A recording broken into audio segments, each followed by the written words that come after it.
مظہر کیا مولانا صاحب ریلیونٹ ہیں اور کس حد تک؟ بیکاز اب ان کے نمبرز چاہیے تو امپریشن کے لیے بڑا اچھا ہے، لیکن نمبرز گیم تو گورنمنٹ کی پوری ہے. کیسے؟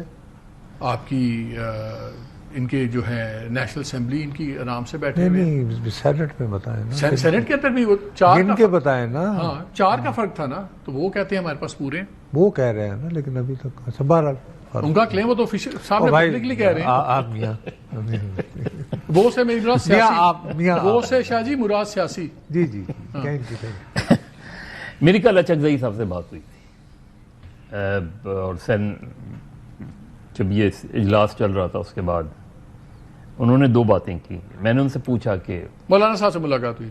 مولانا صاحب سے میں نے ان سے اس کا بھی پوچھا، اس سے پھر پوچھا کہ تحریک تحفظ آئین کیا کرنے جا رہی ہے. تو ایک تو انہوں نے کہا کہ ہم 14 نومبر سے اپنی تحریک شروع کرنے جا رہے ہیں. امینڈمنٹ پاس ہونے کے بعد 14 کو ایکسپیکٹڈ ہے 14 نومبر کو حیدرآباد سے شروع کر رہے ہیں. اوکے.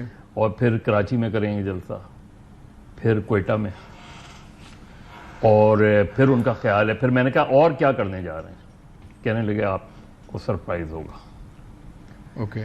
بہت سی چیزیں. خیر لیکن انہوں نے مولانا کے حوالے سے میں نے پوچھا تو وہ ہی واز ناٹ شیور کہ مولانا آئیں گے. بولیں گے مولانا کی اپنی سیاست. نہیں آپ اچکزئی صاحب سے بات کر رہے ہیں؟ اچھا تھاٹ کہ مولانا صاحب سے ملاقات.